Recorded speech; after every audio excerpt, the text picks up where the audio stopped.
Hey guys, welcome back to another episode of the Mind Muscle Connection podcast. And today I have Steve Hall back on the podcast. I think this is probably 4 or 5 times, maybe even 5 or 6. I don't know for sure, but we've had you on multiple times. But if you aren't familiar with Steve, he's the co-founder of Revive Stronger. He's also the host of the podcast Revive Stronger podcast, as well as like I said, co-founder of Revive Stronger that you guys do online coaching, and obviously have a ton of great education materials out there. So Steve, excited to have you back on, and yeah, thank you for coming on again.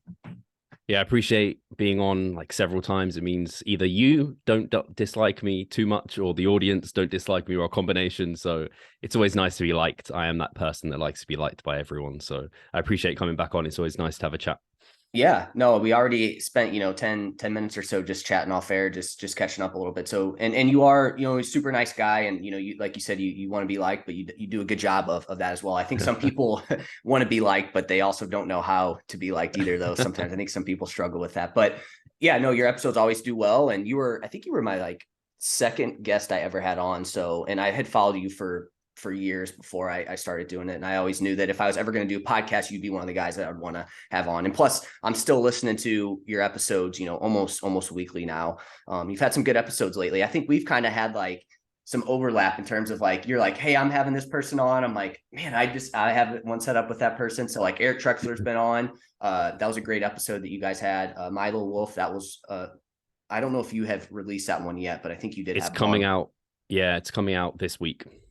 And, that's something that, I do want to kind of dive in a little bit later on. That's a lot of like interesting stuff coming out there with that. And I'm sure you guys are going to talk about his new meta analysis that he had, but yeah, so super excited to chat today. And so just to kind of, I guess, start it off, has there been anything on your end that's been going on in the last couple of months? I think we talked probably like right before the summer, maybe.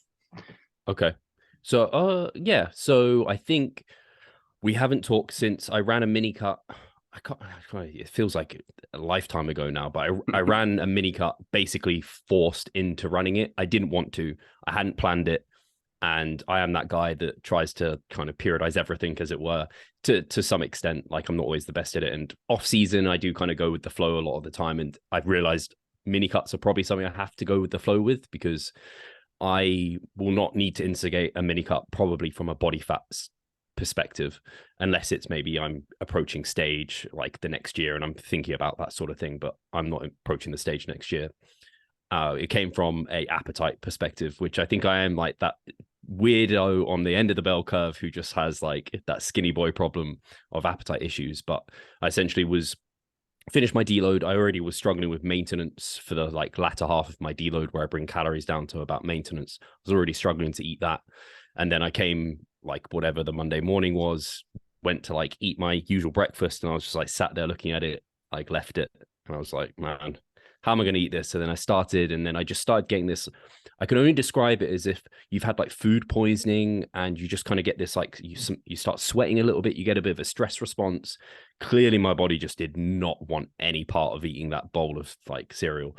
I ate it. And when I go through these kind of bouts of that, not only is it super uncomfortable in the short term, but my psychology is worse. I have a sense of anxiety just surrounding through the day of like, oh, the next meal. And I'm less productive at work, but also in the gym. I don't feel good. My well-being is just diminished. So that's why I essentially just instigate. Usually I'd push through it. And in the past, I'd been that stubborn guy. I pushed through most things. But this time I was just like, I can't. This just does not feel good at all. And I hadn't had that sense of nausea and kind of this horrible appetite since like I started my prep last year, and then through all of that, and I'd massed back up. So I'd had a huge amount of time without it. And I was praying that it would never rear its ugly head, but it did. So I basically took a mini cut, and the goal of the mini cut was mostly just to get this gone and my appetite back up. And actually really quickly came back, to be fair. I started feeling much better after like first 3 days in. My kind of mini cut looked like a joke. You'd look at what I was eating and be like, Steve, why the fuck are you still eating like sweets and like some juice and like just chocolate milk? Because I had still just so little appetite for those days. I still had like some fruit and veg, but just like the bare minimum to keep me going. But then even towards the end of that week, my appetite started picking up. And then after 3 weeks, I was like, I'm done. Like I can get back in. So I just, I think I took actually I maybe did 3.5 weeks and then took like half a week deload at maintenance and then went straight into my next mass. Now I think I'm 2 or 3 mass phases since then now. I think I am. I think I've just finished up 2 and I'm coming into my 3rd one now.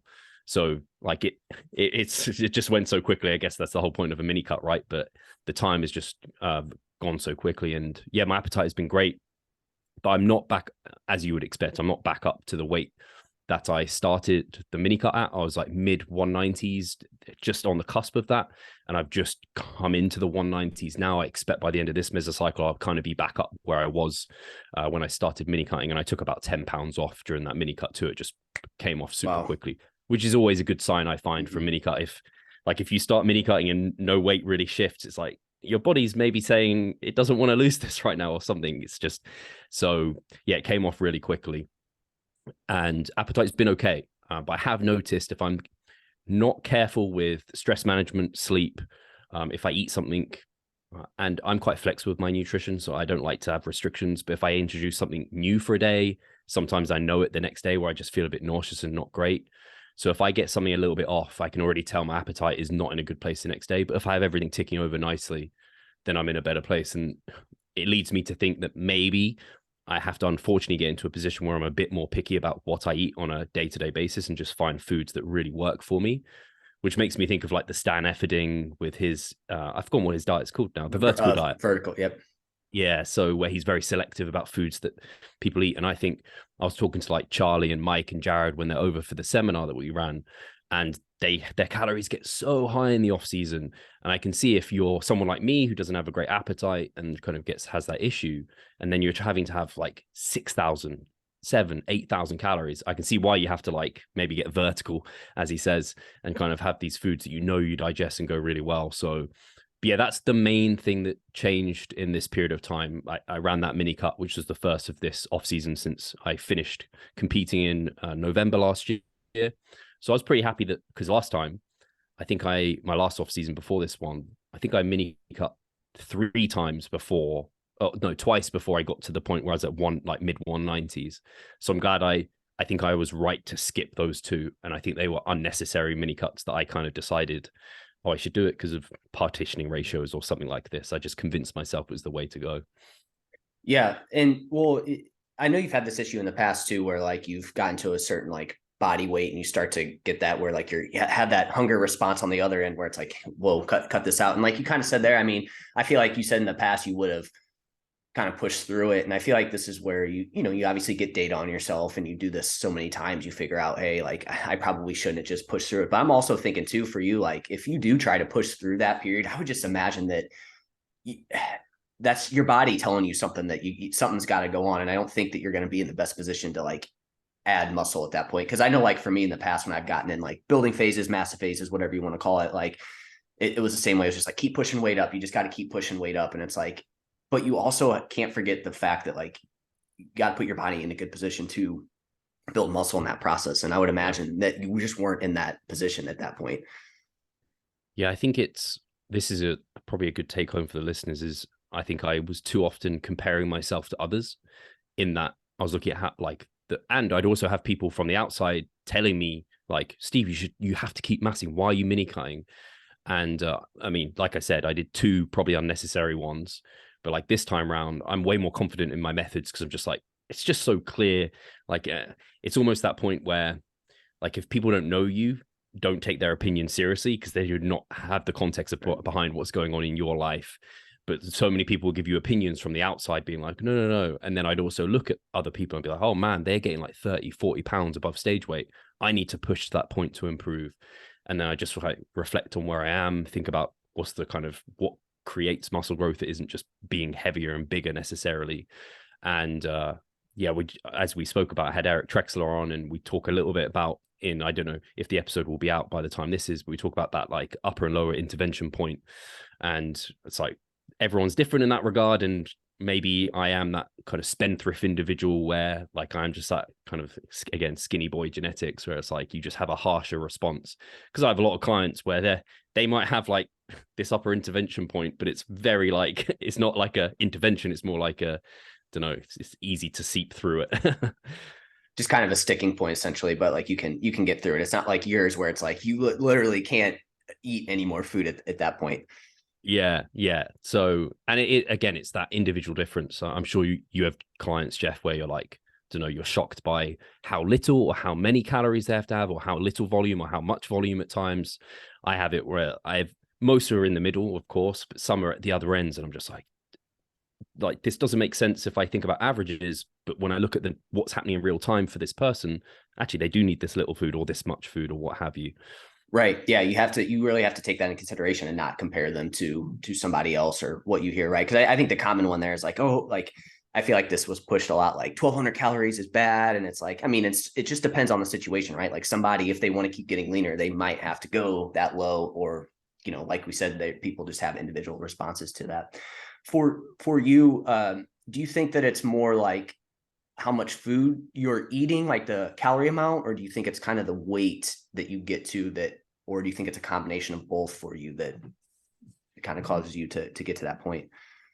I would presume if that kind of intervention model is what's kind of driving this, I'd presume it's the body weight versus the food, just because when, like, as an example, like, I mean, this sounds really stupid and people will be annoyed with this probably, potentially if they like competitors, but post show it was amazing because I was on like a good amount of food. Like, I don't know, there was probably some days where I ate 10,000 calories in Vegas, but I had such a great appetite, and it just felt great because I knew it was what I needed to do too, because I needed to recover.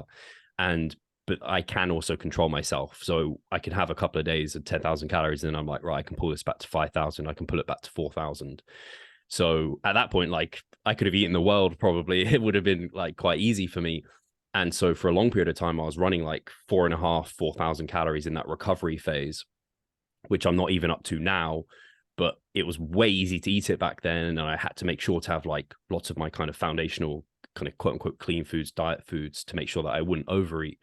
Whereas now it's like, you look at my diet and you're like, that looks like, I don't know, mostly kids like way of eating or what have you, with like some vegetables thrown in there that you're just like I'm making sure I'm getting some of the like foundations there.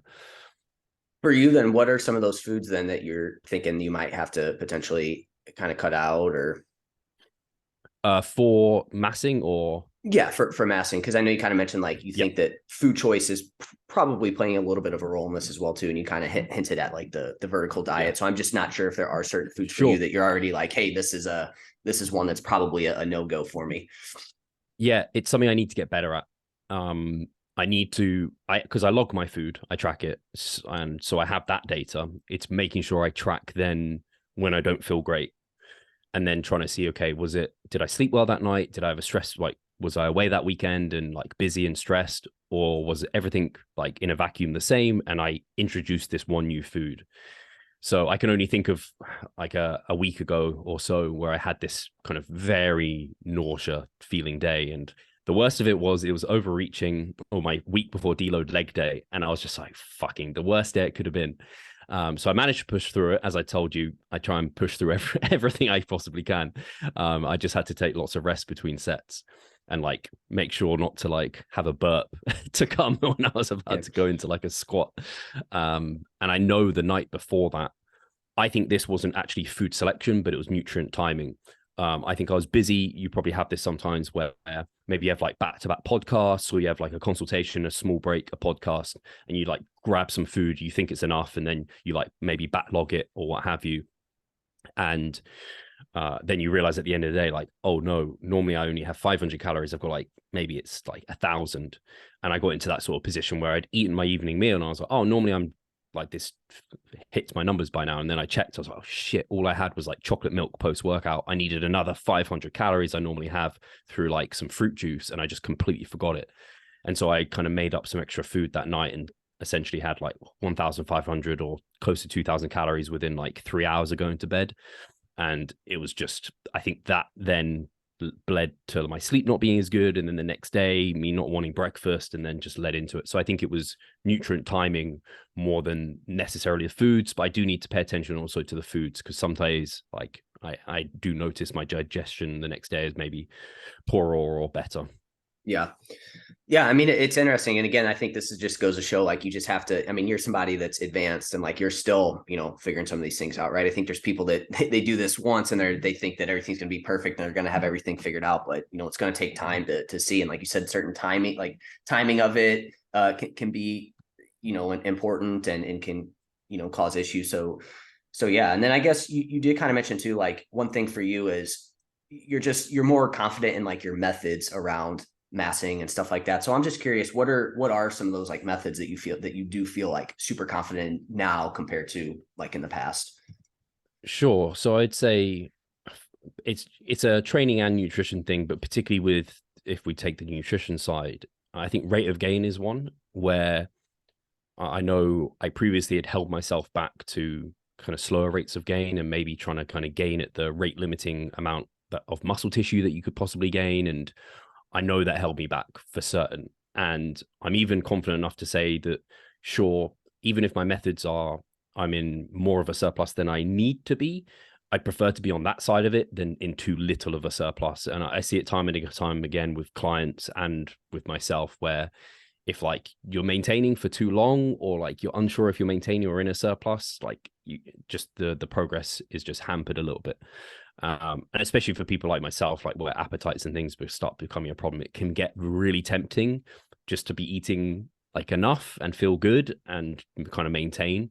So that's definitely one where, and I'm not talking about kind of crazy rates of gain. It is that kind of what a lot of people I think use is that 0.25 to 0.5% of additional body weight per week. And really, I look on a 2 week basis of like 0.5 to 1% because like week to week, it's a small amount that you're even trying to track on a week to week basis. And kind of, so it's quite slow. So I look every 2 weeks. So that's one nutritionally. And then I don't think there's much more nutritionally apart from like, again, I prefer to be on the side of more than too much than too little for protein, for example. I know some people like to really kind of bring it down to maybe even like 0.8 per gram. And I'm just like, it just feels a bit low. And especially when someone's carbohydrates get high, they're eating like a bite of chicken Yep. or something and then like a huge bowl of pasta. I'm like, it doesn't feel like that's maybe going to be as productive as having a bit more chicken there to make sure that we're kind of getting a higher quantity of like a full amino acid profile in that regard. So I do like having a higher protein intake, but those like, I wouldn't say like I'm super confident in you should have a higher carbohydrate intake to fat intake and like try and meet a fat minimum. If anything, I've softened on that. And I think I just kind of, you get tempted to believing that there's like a golden bullet, like the high carb approach, lower fat approach means you're going to gain more muscle and not gain as much fat. And I'm like, but it's, even if that was true, it's at such margins, you'll never know. So I do like to have a bit more freedom with my fat intake now, especially again for someone like myself where appetite becomes an issue. Sometimes having a bit more fat makes food more palatable, makes it easier to get in. So I'm a bit looser with that. So I think nutritionally, really the main one is like being semi-assertive, at least with your surplus. That would be the main thing. And then mini cuts definitely want to be like a need and not like just a want for most people who are serious about maximizing muscle growth, because I think there is a lot to be said to momentum. And I can say when I've taken a mini cut when it's needed, so like if my appetite's terrible, it actually boosts me. Like it gives me like a yo-yo up in the right direction. It potentiates. That's what it should be doing. It should be potentiating the next mass phase. And it absolutely does. I just maintain my gym performance. And then as I come out, I'm back hitting new PRs very soon. But I think when you use them inappropriately or you do them for too long, people see drops in performance in that mini cut. Maybe they come out and they take like a month to then recover. And I'm like, was that mini cut appropriate if that's happening? So I think using those sparingly is definitely smart. And then what else? I guess not being as concerned about the kind of partitioning ratios, that really helped free me in terms of focusing on what really mattered for muscle gains. And that is nutrition's only permissive and performance is in the gym is what's driving muscle growth.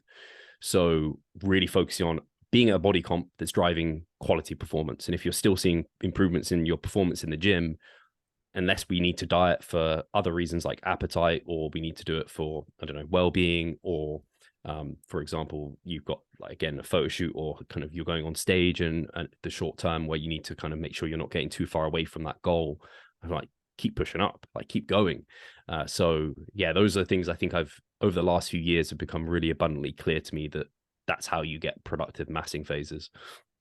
Yeah, so it sounds like again, you're not trying to stay like super lean like during this process, but you're also, you're just being you're controlling how much like you want to see your weight go up, but you're controlling it too. You're not like doing that kind of. I think Eric, I actually just listened to some of your episode with Eric Trexler. He called it the dreamer bulk, right? You're not like doing Yeah. that where you're just like going up super quickly.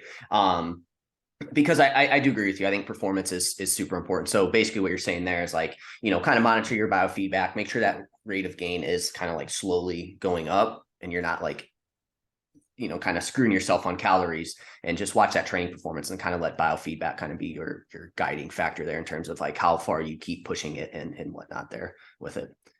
Yeah. And I also think looking on the individual basis is important, because if I, like I said, if I'm not careful with nutrient timing, or I try and eat like oats for breakfast and like I don't know, lots of fibrous foods, I might think I'm at my kind of upper intervention point. But Yeah. if I swap in cereal, I take care of my nutrient timing, take care of my sleep, suddenly I've got a whole bigger window of progression I can make. So I'd also say, before someone like, they're like, oh man, I'm sure you've had it the same, Jeff, where you have clients, they're on like, I don't know, 2,500 calories and they're stuffed. And I'm like, let me look at what you're eating. And I'm just like, come on, man. Like, let's start introducing some fruit juice. Let's kind of increase your meal frequency, these small changes. And then they're like, wow, I can eat so much now. Can I have more food? And I'm like, no, you don't need it. So let's keep going. So yeah, the way I really like to view it is, yeah, talking about that dual intervention model in terms of like this lower kind of, I guess, weight or body fat point, where when you get below that, you're kind of like in a bad way, in terms like the body doesn't want to get below this kind of hard point. And that's like the low end of where you want to kind of start. You can think about that like, I don't know, it's almost like a minimum threshold in terms of volume and relative intensity for like a muscle growth phase. You want to be at this minimum threshold, at least at this minimum, not below it, for starting your kind of mass gaining phase. And then you want to stay up below your kind of upper intervention point and just kind of climb in this middle ground where performance is really, really good. You feel really, really good for as long as possible. So you'll kind of maybe drop a mini cut just as you're creeping towards the upper intervention point. You come back down and you come back up, and maybe your upper intervention point gets a bit higher each time or something, which would be quite nice. And then eventually, like, you're up above it and a mini cut's not going to cut it. You need to like do a long cut. You get back to that kind of lower intervention point again, which for a lot of people is probably going to be like low teens, clear abs, maybe like a 1 or 2 striations coming in to like kind of soft everywhere, barely any muscle definition, and like just moving between those lines. Well, and you kind of mentioned like hopefully bring that intervention point up. And I'm sure at the same time too, the goal is like, while you're going on your way up, you are adding muscle to your frame as well too during this time. And that's going to obviously kind of alter everything. I feel like we can get too caught up in strictly just body weight. And you also have to kind of consider what that body weight is made up of, because if you do just kind of overly focus on just body weight, I think that's where you can kind of run into some issues of, like if you are just like going up and you think like, oh, I'm not gaining any muscle because you can't increase that intervention point. It's like, again, having more muscle at like, for you, like 190 is going to be a lot different than probably 190 in the past for you. Yeah. And then same thing on the way down too. Yeah, no, absolutely. I think probably a lot of people don't know where, I think I used to be like between, I don't know, something like 170 to like 185 was like where I would mass between, and then it moved to like 180 to 190, and then it's like 185 to 195, and over time, like, hopefully that's why I think body fat probably makes more sense than like a body weight. But again, I hate body fats too, because it's just such a like non-specific thing. So I tend to talk about it like I said, you can kind of see your abs, or rather you can really see your abs, maybe a few striations coming in. That's probably where most guys are going to get to for their lower point. And then upper is like, yeah, everything's kind of like a bit round and soft, and there's not too much muscle definition going on. And you don't need more precision than that, really. Right. Yeah. Yeah. I mean, that's the thing too. Like, people want to like get overly caught up in like taking their body fat percentage. And it's like, I mean, just kind of look at yourself, like that's going to be your best indicator of like what's going on there too. And so, you kind of mentioned like before in the past, you took, maybe too many mini cuts. What would be kind of the downside of taking too many of those?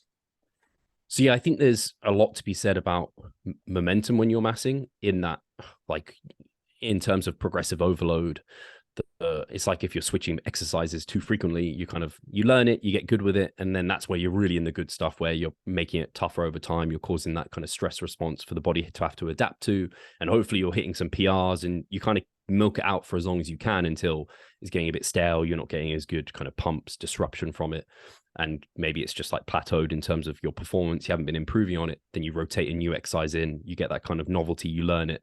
But if you keep kind of throwing in a new exercise, you never really get very good with any of them. And I think it's a little bit the same with massing, in that it's such a slow process that it kind of builds upon itself. And if you kind of chuck in a mini cut every kind of, I don't know, like every month, maybe you chucked in a mini cut, I just don't think you build up that momentum. And I think more of this, because I could see it theoretically panning out, where you could kind of say, like, why not? Can't I throw in a week long even mini cut every like fifth week? And I think theoretically you could plan it out where, I don't know, you have two identical kind of situations where one does more prolonged massing phases and longer mini cuts or longer cuts, and someone else does really frequent mini cuts. And when you look at the long term, they're in the same place at the end. I just have a feeling when you are so frequently taking the body away from kind of just that, you're in anabolism, you're in growth mode, I think it just pulls you away from that kind of target. Just in the same way, if you're like, again, you have barbell back squats in there, but every like fifth week you just throw in like a hack squat, and then you come back to barbell back squat and you're like, man, I just feel like I've lost that adaptation, and now I'm having to relearn it a bit and gather myself again. So it just pulls back that momentum and make things a bit trickier to kind of, the long-term kind of momentum that you build up over time. I said momentum like a million times. So that's what it mostly comes down to. That's a takeaway. Yeah, no, I kind of like that comparison there. Somebody that's doing that regularly, and then compared to somebody who probably takes a little bit longer time massing, is going to be in a better position there. And again, I feel like there's, building, massing, bulking, whatever you want to call it, it's just all kind of semantics at that point. But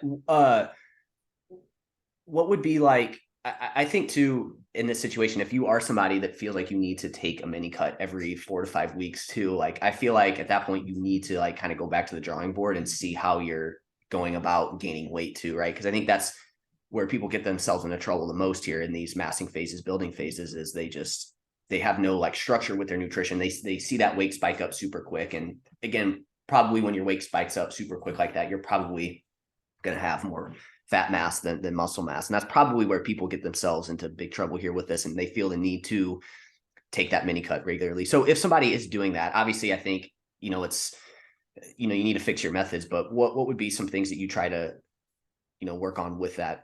Do you have any clients like that? And what are some things that you try to work on with them, or what do you tell them in that situation? Yeah, I think, again, I explain that kind of momentum scenario, whereby if they keep having frequent periods where they're throwing in the opposite kind of goal that they're trying to achieve, it's just going to make the process much more sticky and hard, and they're not going to get the most out of it. And then a lot of the time it's people who are too focused on maybe the scale and kind of getting them to understand kind of the fact that your scale weight, I mean, first of all, it doesn't tell you anything apart from how you weigh at a particular time. And it can be impacted by multiple variables, including, like I always say, first 2 weeks that you're entering like a new nutritional phase, whether that be cutting to massing or massing to cutting and what have you, kind of ignore those weeks, because those same people are probably the ones when they start a cut phase, they're like, oh my God, I've lost so much weight, I'm losing muscle, aren't I? And I'm like, no, it's okay. Like, there's a lot of water weight and glycogen, and kind of describing to them what happens in that cut, what you see that quick progress on the scale is kind of the opposite when you go into a mass, where you're kind of regaining that weight. And so kind of chill your beans. I think that's such a phrase that's used, maybe only here in the UK. And just kind of teaching them, educating them about that. And then regarding their physique, again, getting them to understand. And again, you can use the example of when they cut. How quickly do you sharpen up when you enter a cut? Like very quickly, you lose this kind of mass bloat thing that you've got going on. Your waist immediately tightens up. And so reminding them that can come quite quickly. And again, I use the analogy of losing fat is like cycling downhill. It can kind of happen without you even trying. Whereas muscle gain is really hard and arduous. You're going to have to do everything you can to try and cycle up that really steep hill. It's going to take much longer. And so focusing on the process is way more important, and focusing on the thing that's growing the muscle, which is the training, and focusing on all the positives that being in a surplus brings. So you just have better energy levels, you have better attention, Your performance is better in the gym. You have more food flexibility. You can eat out more regularly. You can be more social. Like, there's so many positives. And ultimately, like most of us enter the gym because we want to body build, and like reminding them that that's the goal. It's not to be like this super shredded small individual. If you ultimately you ask them what they want to look like in the long run, they point someone out. It's like, if you want to be that big and that lean, like this person weighs, I don't know, 10, 20 pounds more than you, you're going to have to get above that at some point and kind of come back to it. And it's going to be a process. And they may be doing this a decade. You've only just started. So it is hard. Like, you just have to keep going and learning and adjusting. Because I think back at myself when I first started all of this, and you're probably the same, Jeff. And I'm like, how did I manage to get through all of that? Because there were Yeah. times where I just felt completely lost. I felt so bad about like how I was looking and everything. And now I'm eventually here, like after 15 years of lifting, I'm like, I have a decent physique, but it's taken a lot of time to get here. And like, because people will then be like, oh, it's fine for you to say, because you look good in your massing phases, because you have big amounts of bulk and stuff. It's like, but it wasn't always this way. And so you can't compare yourself to me. You have to look at other people who are just starting out on their journey too, or earlier within their journey, or look at like Jeff and me when we started versus where we are now. Kind of scroll through that Instagram feed and find our embarrassing kind of physique updates that maybe we had, or they're not embarrassing. They're part of the process, but we found them embarrassing at the time. And now we just look back and it's like, oh man, like I respect that younger me for just like doing the do. Yeah, I think the takeaway there is, I mean, you stayed consistent through it, right? You had periods of time where maybe you didn't feel like you were, or probably in the time you felt like you were doing the right things, but then you obviously look back and it was like, man, that was very suboptimal the more I learned. But you stuck with it. I think that's the biggest thing is you stay consistent with it. And again, to go back to the momentum thing, you've had that momentum going for so many years now, and that it really does add up. I think that's, that's good news, but it's also unfortunate because some people want things super quick. And when it comes to building muscle, I mean, man, that's far from being a quick process. So I guess for you, moving forward, what does it look like for you over the next little bit? Just obviously continue to mass back up, and then from there, is there going to be? I know you kind of mentioned you weren't going to compete next year, so is there going to be like a more conventional cut at some point throughout this process, or what's that going to look like for you coming up? I know, again, with like you said, periodization, it's like I'm the same way as you. It's like on paper, hey, this is what we're going to do, but then again, you can't. The chances of it actually being that way are going to be slim to none. But yeah, I'm just Yeah. curious to hear where you are planning on going there. Yeah, absolutely. I'm pretty certain about stepping on stage again in 2024. Partly because Pascal wants to do it then too, and it's actually really nice. I haven't really had like someone close to me competing in the same year as me before, and it's quite nice, especially when you get to do shows together. So that's really nice to be able to connect. And then I think we have potentially some clients that also want to do it that year because kind of we're doing it, which is quite cool. So I quite like that. And also it's a good amount of time since competing in 2021. It's given me years to try and improve. And I don't really want to compete again until I know I can bring something better. And this might just be me because I'm bigger and whatever, but I feel like I've already improved like substantially from where I was in 2021. And I mean, it's only been like a year off season basically. So I think there'll be some significant improvements for 2024, but I do want to give it a significant amount of time because that's always what I've done. And that's the only way I've been able to like not even place in like a novice show and then go on to like a world's finals and come seconds. It's just like, I know there's kind of proof in the pudding and as such, and we know how slow it is to grow muscle, especially as a natural, especially when you've been doing it for 15 years. So I can't expect like dramatic changes year to year. So 2024 is kind of what I'm looking at, but I haven't like mapped out a blueprint backwards from there. I think that's a bit too much time to try and do it. I'm sure some people will try to, but I more so would look at 6-month chunks. And maybe if I was a year out, I'd start looking at it, which will, I mean, I guess that will start coming up towards like next year.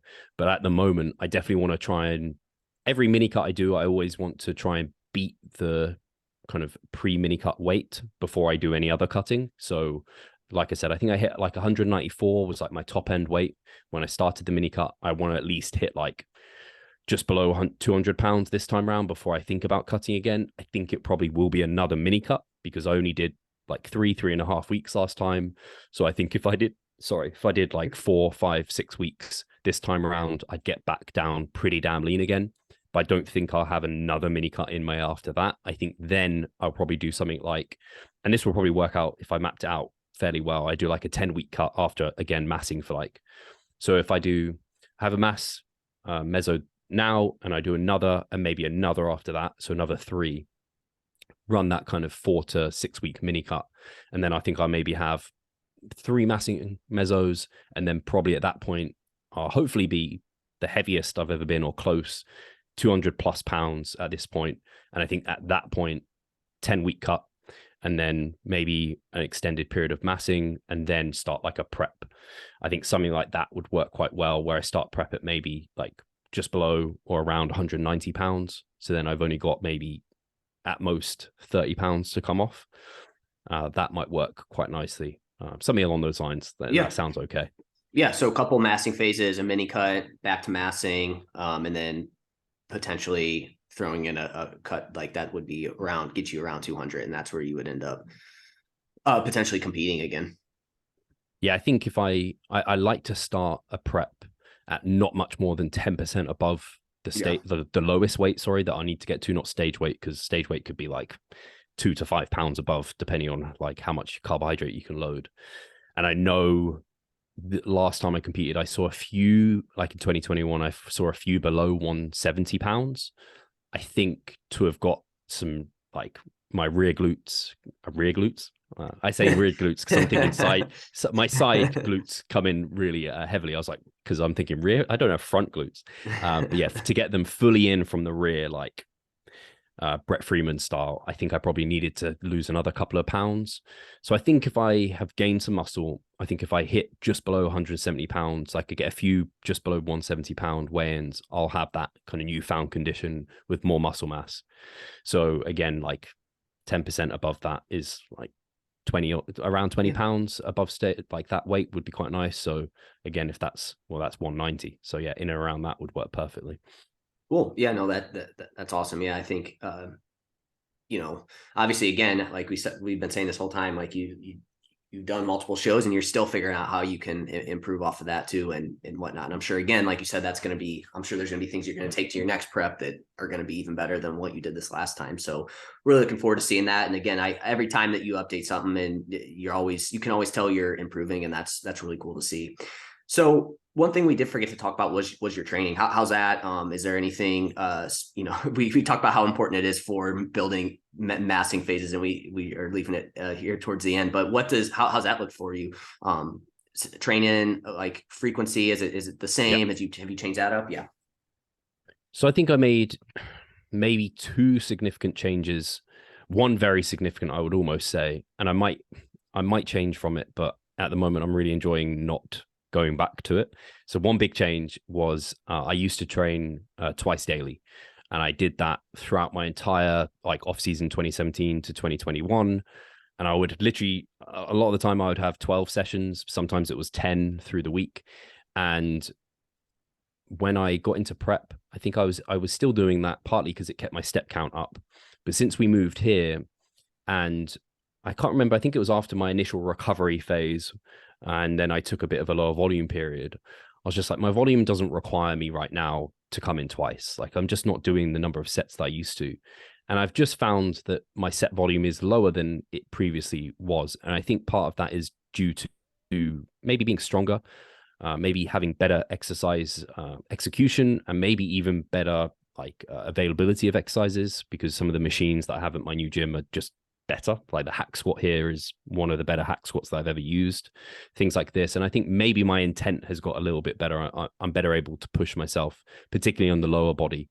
So I haven't been finding myself doing twice daily training for the last, I don't know, I can't remember when I last did it, like 6-8 months, not at all.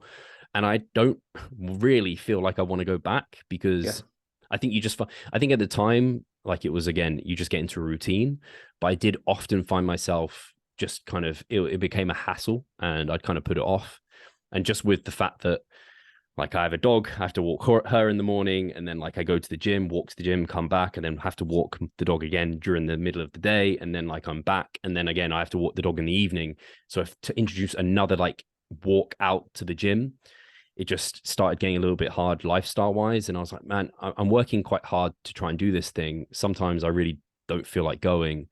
And so what am I really missing out? And I don't think I was missing out on that much. I think it was, again, just like my kind of previous thoughts surrounding partitioning ratios, like, oh, the leaner the better, so I must do this, and forgetting how I'm feeling or what's happening in real time, or oh, I must push my body weight up, but you feel sick and terrible. Why you do, like, remember what's important for muscle growth. Same with twice daily training. I was just like, it's clearly better. Like, it makes sense. You're going to be more recovered. You can do higher quality volume. But in practice, I wasn't finding it was having a huge impact for me. And again, my volumes just weren't demanding it. So that's one big change that I made to my training. And then a smaller change I made recently was I was doing like upper lower. So 6 times a week. So 3 lower body sessions, 3 upper body sessions. And I was just finding, I think I was using it as kind of an excuse to just do more volume rather than actually needing it. And I think I just found that I was actually unable to even increase the volume within sessions because I started out with so much and it was just becoming a bit overwhelming, and I wasn't getting as good overall stimulus per session as well. So I just pulled it back after doing a bit of an active recovery as well.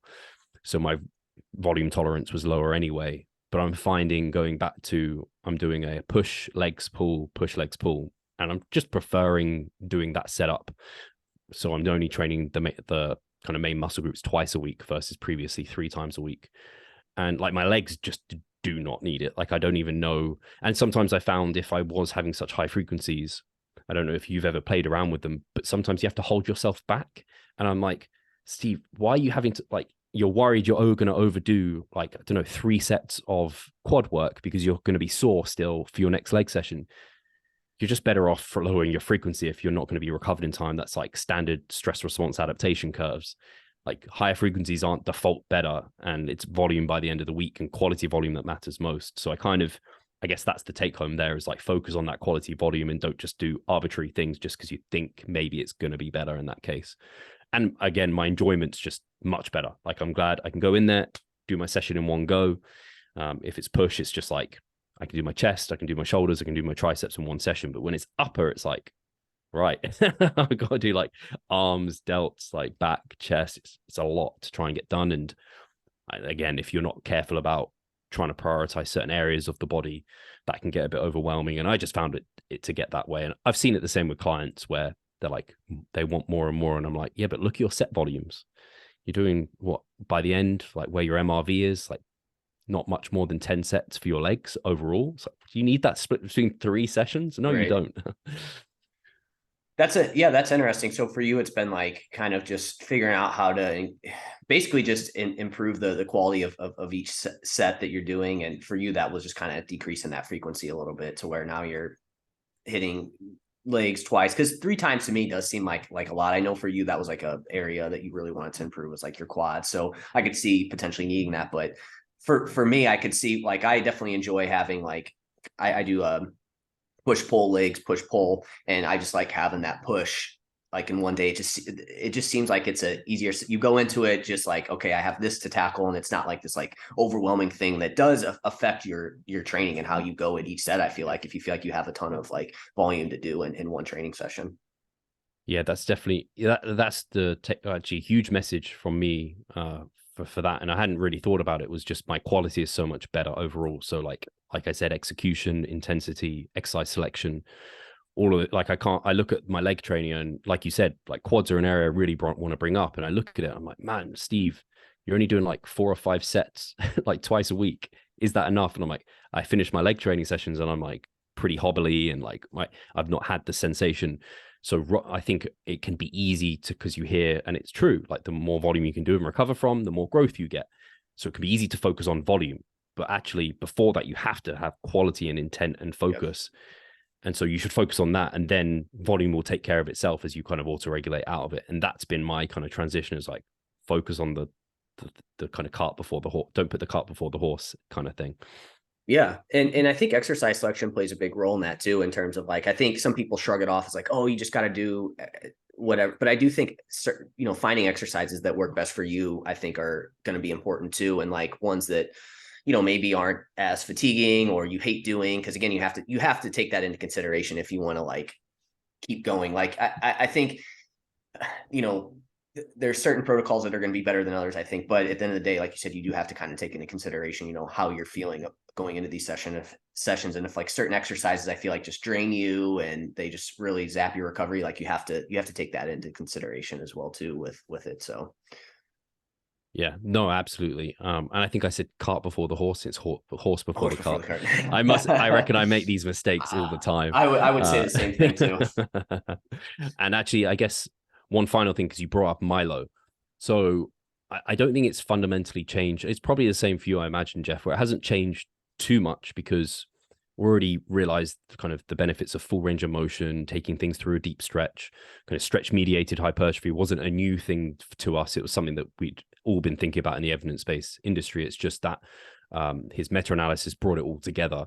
And now it's just made me kind of think more critically about kind of my shortened ranges of motion and whether or not am I actually getting anything out of that, or am I just doing it because I think I should be doing it? So again, it comes back to all these arbitrary rules that we kind of put on ourselves, like, oh, I should be touching my chest when I do a kind of a lat pull down. It's like, yeah, but does that feel good, or are you just doing it because like You think you have that's to? like, yeah, you think you have to do a full range of motion and that's always better? It's like, actually, it seems to be the length and range of motion seems more important, and actually bringing it down that far could just fatigue you and it not be useful. So I have been thinking hard about that and being more critical, especially on like pulling movements.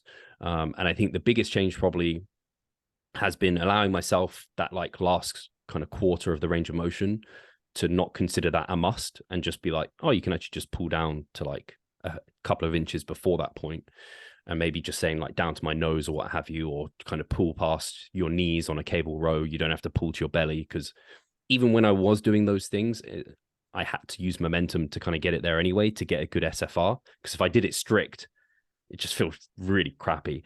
Like it doesn't feel good at all. And then the other way I've applied it is for more delt work. So that is something I changed within my training too, actually, to be fair, is I increased the frequency on my delts. I have used 4 times per week frequency on delts before, like side delts. It's not uncommon for me at all, but I pushed volume on them more than I ever have. So like got into 20 plus sets, which I never had done previously. And it's just because they are a muscle that I can't get sore. Like I don't think has ever been sore. And so they do recover really quickly. And I have found that increasing the volume on them was getting me a greater stimulus within each session. So I'd get decent pumps and disruption, but never had like mind-blowing ones. I still can't say I had mind-blowing ones, but they did get better as I added more sets. And I was like, man, I can actually do 5 sets like 4 times a week, no problem. Like that's 20 sets. I could probably do more than that, to be fair. So I might experiment with that. And again, that's specific to me because that is an area where everyone obviously needs more width or wants more width. But for me, because of my wider waist, it's really important that I have that width on stage. So I'm kind of specializing a little bit on side delts and then using more of the cables because of the fact that we're getting tension immediately in that lengthened range. So I am making sure to do that more than just dumbbell variants, which I probably did rely on. I used a mix.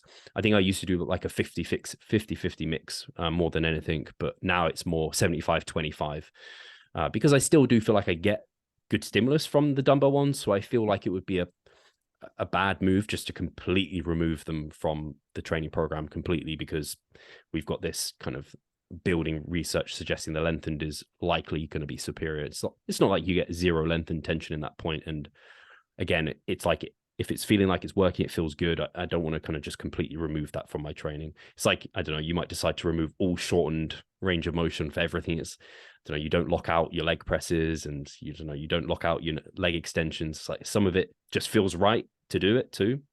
So I'm kind of like, I won't completely change my entire program because of that new research. Yeah, but you're still going to make some small changes to it, and just kind of think what you're doing, and again, Yeah. I think just continue to just see how you can just get the most out of your training, right? And that's what we do, right? I mean, that's what I've been doing for years with my training, and I know you've been doing the same thing, right? There's probably things that now, like 2-3 years ago, we wouldn't thought that we would be doing, right? But we are, I'm with you on the cables too. I've been really digging the cables for the lateral raises. I just really feel those a ton in my delts when I do that. I just feel the tension way more. And one other thing I change, and I'm not sure if you have done this too, but kind of with my technique with the lateral raises, if you kind of start to go a little bit more out front, not directly to the side, maybe a little bit more to the front. Have you messed around with that at all? Or maybe It you've always done that. I'm not sure. Yeah, it's a good question. I don't know. I don't come just completely out to the side. And I don't know if I ever came completely out to the side or if it was like a subconscious thing where I came more in front of me. But yeah, I come more in that. What's that called? The scapular plane. So I do come out to that point, and it's funny because this is I think one of the things I've seen that kind of promoted from the kind of, I guess, let's call it the biomechanics crowd. I kind of hate that that's become a term almost, though, because I just hate crowds and dogma and groups anyway. But it's so funny because I look at sometimes the recommendations that they make, not always, but quite often, especially for people like the N1 crew and Coach Kassem. I'm like, I do so many of these things just like it's an inherent, like my Sorry body to just them, yeah. wants to go there. And I think once you learn, again, probably as a bodybuilder, like you hit your poses, you have good mind muscle connection. Once you have all of that down, you end up kind of inherently moving into that position just because you're like, yeah, that's what feels right. And quite often it should line up with the biomechanics too. And it's interesting to know that too. But yeah, definitely the scapular plane, it definitely feels better than like immediate out to the side. But I imagine there might be someone that's like, no, immediate out to the side feels better. And I'm not going to tell them they're wrong. Right. Yeah. That's always kind of been my stance with it too. And this is kind of that stance that I've taken. Like, I feel like Dr. Mike and James Hoffman are really good at this too. And when all this kind of this explosion of like biomechanics came out, it was always like, for me, my thought was still like, if something does feel good for you, it's like, who are you to tell somebody to not like do it that way? I think so. I'm under this kind of same view as you there with that, while paying attention to it, obviously. And so, do you have time for just maybe two quick questions here before Sure. we get going? Okay. So, and this one is going to kind of go off of what we had just been talking about. So it's kind of funny that this was the first question I had. So somebody had asked in the past, is it best to always train in the lengthened position? Now, again, I've had Milo on, you've had Milo. I'm sure we both have read, his meta-analysis. Did he, on that talk with him, did he go into like some benefits of training in the shortened position? Or I'm just curious to kind of hear your thoughts on that. I don't think we did talk about it, but I don't think I haven't listened to your podcast because I don't think it was out before I interviewed him. I interviewed him maybe, I don't know, almost a month ago now. Yeah. But we had a backlog because I was like, Christmas is coming, people are going to be Just get them busy. I done. need to, get them done. I actually need to pick that back up because it's going to Me start too. catching up to me again. It catches up quickly. It's like you think you're ahead, and then Yeah, all of a sudden you're like, damn, all right, I got to get right back on it. yeah, it's like, oh no, I have one coming up. I need one this week, and I need to get someone booked in this week. That's when you're like, damn it, like, can Yep. I do a solo episode? But yeah, I think so I don't think we touched on it, but I did hear him talk about it on some other podcasts, like maybe the data driven strength one, and I think I've heard them talk about it too. In that, and yeah, essentially it seems to be less damaging, which I think we can all kind of relate to. In that, like, you think about an RDL, huge lengthened stretch, was like for like a lying leg curl or like a standing leg curl, it's much more shortened position, or like a kind of incline bicep curl versus like a spider curl. The spider curl just doesn't stretch, and so you don't get that kind of muscle damage and that fatigue cost per se. So I think that's one perspective people could come from, is like, okay, we're gonna get some less fatiguing kind of volume done. But at the same time, it's like, could you just do less volume and get that stimulus from a Yep. lengthened kind of position? So yeah, I didn't talk to Milo about it. And again, most of my thought process around it would be, if it provides you a great kind of stimulus to fatigue ratio, then potentially include it. But ultimately, it wouldn't be something I'm too fussed about really making sure we include it. Apart from maybe like, I look at leg extension, that's a really good way to train the rec fem. We're not really getting any rec fem with like our squatting, leg pressing, like our lengthened movements. A leg extension isn't like a lengthened overload movement really, but it's one I'd still include. And then you might argue, why can't we just do sissy squats? And I'd be like, that's something to think about and consider. But I don't know about you. There's something to a leg extension. I get like a crazy metabolite burn and pump, and it's just like, there's got to be something to that maybe avenue of growth as well. So I'm kind of maybe, so that's a situation where I would maybe keep it. But like spider curls, I again only use those in a scenario where I'm doing like a superset with an incline curl to get like a metabolite buildup, a blood buildup, basically, to kind of get that cell swelling avenue for growth that may or may not exist. But it seems I just have a feeling it will play out that way, especially because Arnie is just like, he loved it so much. I had to feel bad for him if it was like, nah, the pump means fuck off. So yeah, I think maybe only using really short muscle lengths for that reason of metabolite accumulation. Other than that, SFR would guide it. And I think in most cases, the length and range of motion just for most people gets them a better stimulus fatigue ratio. Yeah, no, I agree with you. I mean, from my understanding too, it's like basically the benefits that you're going to get from the shortened position you can get from the lengthened, but the lengthened's going to have a little bit more benefit as well on top of it. So you might as well, do that lengthen too. And I'm sure like in times of injury as well, you might, depending on how that is, you might have to go more shortened as well too. So yeah, again, I think the research is showing that, if you're going to bias your training, definitely bias it in that lengthened position for hypertrophy, for sure. So this is kind of more of a question that I had, and because I've just kind of heard this kind of phrase get brought up a little bit more lately. I've heard kind of Dr. Mike talk about it. Is there a difference between myo match and regular myo sets? And like, when would you kind of implement them? Cool. And one last thing on the short range, because that is something I asked Milo about, was regional hypertrophy differences. Like, do we miss out on growing the muscle in the short position? It's like you said, it doesn't seem like you do, which kind of doesn't seem logical to me. But hey, the research says it, so I'm not going to go against it. Well, you're saying that, like, because I think it's the distal and the proximal, and it's like with the shortened, I think it's just proximal that you see more like regional growth, whereas like lengthen, it's both from from my understanding. Yeah, exactly that. So yeah, with Myo-Match versus Myo-Reps, so the difference really is that Myo-Match is going to get you, and I don't know if I actually think I don't program the same way as what RP do. I program it a little bit differently. I think that's mostly due to the fact that I coach people online, and so to get it in a way that makes sense with the way that I do things, I have to do it a particular way. So I might not explain it the same way, but I think my philosophies are the same for Myo-Reps versus Myo-Match. And I don't know if Mike uses it and programs it exactly like, I'm going to say his name wrong, but Borge Fagerli said his name completely wrong, bastardized it completely. I wouldn't know how to say it either. I don't know. Real quick too, I know you're about to, sorry, Milo and Milo, like that's the same thing. I called them both, I think, sparingly throughout as well. So, or interchangeably throughout. So sometimes I hear people, I can remember, I think it was like, do you have Vaseline in the US? Vaseline? Yes. Yeah. So someone said it for the first time to me, I think it was at school, and he said Vaseline. And I was like, have I been saying this wrong my whole life? Vaseline. Anyway, so yeah, both of them have essentially that activation set where you are taking a set within a proximity to failure, and it's normally between 10 to 20 reps on a movement.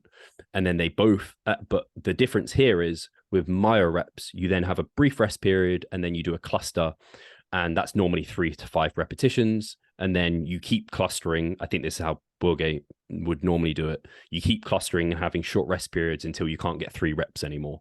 That's kind of how Myo-Reps work. So it looks like an activation set and then clusters of 3 to 5 rep sets afterwards with short rest periods.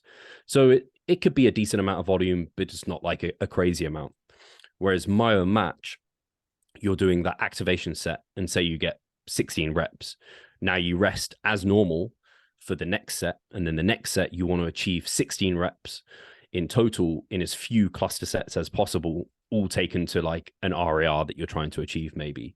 So you would maybe hit 16 reps, 3 RAR at 10 kilos, you rest as normal, you take that 10 kilos, maybe you get 14 reps on that first set, you rest like a second, and then you get 2 reps out. And that was, you had plenty of reps in reserve maybe on that, and you've got your 16. And then if you had another one, maybe you get 10 reps on that first straight set after you rest it as normal again. But in that set, you get maybe 10, you rest 4 breaths, you get 4, you rest a breath, you get 2, and now you've got that 16 again. So Myo-Match gets you way more kind of dense volume.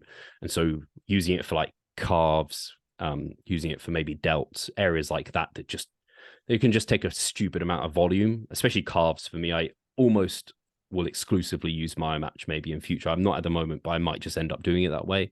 It just gets you a lot of reps close to failure in a short period of time.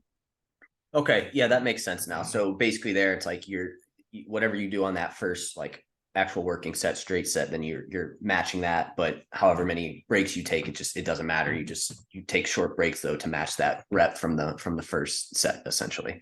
Yeah, Whereas yeah, mile that's reps, exactly it. whereas regular mile sets, you're basically just you're doing your working set and you're taking a short rest, and then you're just basically getting set after set with short rests like in between there, correct? Yeah, yeah, However many you want to do or anything like that.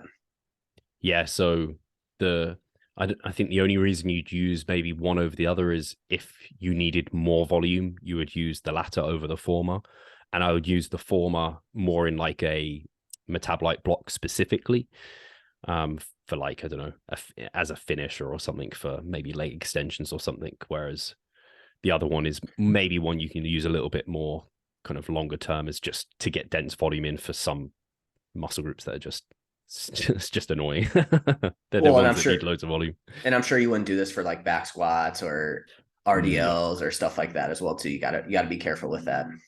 I've seen people do that on. I saw someone recently do an RDL like Myo-Reps, and I was just like, "The fuck, Oof. that sounds horrendous." It sounds like a lot of I don't know. It seems like your low back would take over eventually at some point as well too. But I guess some people are crazy like that. Yeah, no, Cool. absolutely. Awesome, Steve. Well, yeah, this is a great episode. Ton of great information in here as always. Is there anything coming up for you that you want to lead the audience to, or again, just kind of point them to if they are new to your content and stuff like that? I don't think we've got anything particularly launching this year.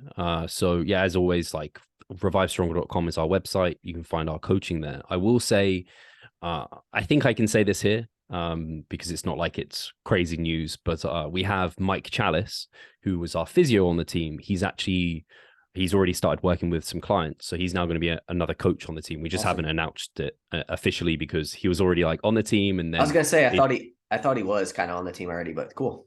yeah, he's on the team as a physio, so we referred lots of people I to him. see.